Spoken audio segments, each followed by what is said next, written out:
तब यहोवा ने बिलाम की आंखें खोली और उसको यहोवा का दूत हाथ में नंगी तलवार लिए हुए मार्ग में खड़ा दिखाई पड़ा। तब वो झुक गया और मुंह के बल गिर के दंडवत की। यहोवा के दूत ने उससे कहा, तूने अपने गदही को 3 बार क्यों मारा?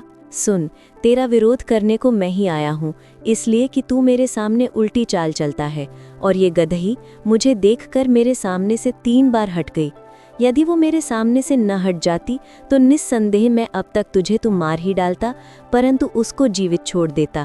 तब बिलाम ने यहोवा की दूत से कहा, मैंने पाप किया है, मैं नहीं जानता था कि तू मेरा सामना करने को मार्ग में खड़ा है, इसलिए अब यदि तुझे बुरा लगता है तो मैं लौट जाता हूँ। यहोवा के दूत ने बिलाम से कहा, इन पुरुषों के संग तू चला जा, परंतु केवल वही बात कहना जो मैं तुझसे कहूँगा। तब बिलाम बालाक के हाकिमों के संग चला गया। ये सुनकर कि बिलाम आ रहा है, बालाक उससे भेंट करने के लिए मोआब के उस नगर तक गया जो उस देश की अर्नोन वाली सीमा पर है। बालाक ने बिलाम से कहा, क्या मैंने बड़ी आशा से तुझे नहीं बुलवा भेजा था? फिर तू मेरे पास क्यों नहीं चला आया? क्या मैं इस योग्य नहीं कि सचमुच तेरी उचित प्रतिष्ठा कर सकता? बिलाम ने बालाक से कहा, देख मैं तेरे पास आया तो हूँ, परंतु अब क्या मैं कुछ कह सकता हूँ? जो बात परमेश्वर मेरे मुंह में डालेगा वही बात मैं कहूँगा। तब बिलाम बालाक के साथ संग चला और वे किरियत हुई तक आए, और बालाक ने बैल और भेड़ बकरियों को बलि किया और बिलाम और उसके साथ के हाकिमों के पास भेजा। भोर को बालाक बिलाम को बाल के ऊंचे स्थानों पर चढ़ा ले गया और वहां से उसको सब इजरायली लोग दिखाई पड़े। प्रश्न और उत्तर। नंबर 1, बिलाम ने क्या देखा और क्या किया? उत्तर, बिलाम ने अपनी आंखें खोलकर यहोवा के दूत को देखा जो अपने हाथ में नंगी तलवार लिए खड़ा था। तब वो झुककर मुंह के बल गिर पड़ा और आदर किया। नंबर 2, प्रभु के दूत ने क्या कहा? उत्तर, यहोवा के दूत ने कहा, तू अपने गधे को क्यों पीटता रहा? मैं तेरा विरोध करने आया हूं क्योंकि तेरा मार्ग मेरे दृष्टि में टेढ़ा है। नंबर 3, बिलाम ने स्वर्गदूत से क्या कहा? उत्तर, बिलाम ने कहा, मैंने पाप किया है क्योंकि मुझे ये नहीं मालूम था कि तू मेरे सामने खड़ा है। यदि ये बात तुझे बुरी लगती है तो मैं लौट जाऊंगा।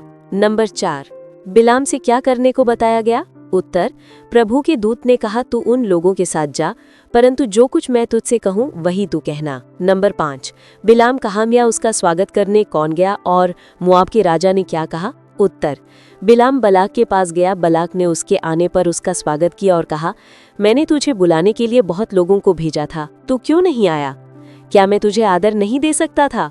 नंबर 6, राजा के प्रश्न का बिलाम ने क्या उत्तर दिया? उत्तर, बिलाम ने कहा, देख अब मैं तेरे पास आ गया हूँ, परंतु क्या मैं कुछ कह सकता हूँ? जो कुछ परमेश्वर मेरे मुंह में डालेगा वही मैं बोलूंगा। नंबर 7, बिलाम मोआब के राजा के साथ कहाँ गया?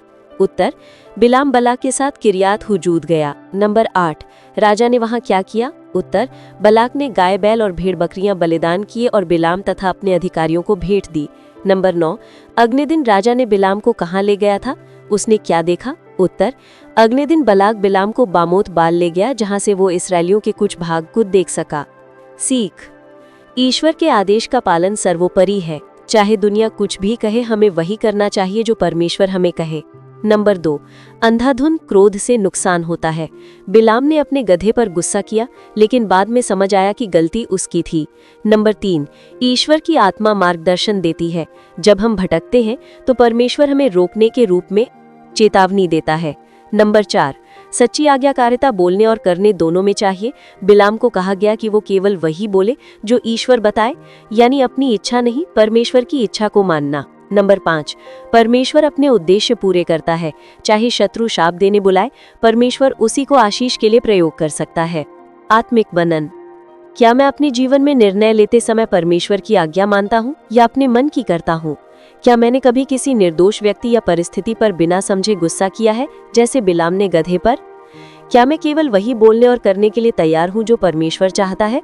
प्रार्थना, हे प्रभु, मुझे अपनी राह दिखा कि मैं आपकी आज्ञा के अनुसार चलूं। मेरी आंखें खोल दे ताकि मैं आपकी इच्छा पहचान सकूं और अपनी गलती पर नम्र होकर लौट आऊं। आमीन।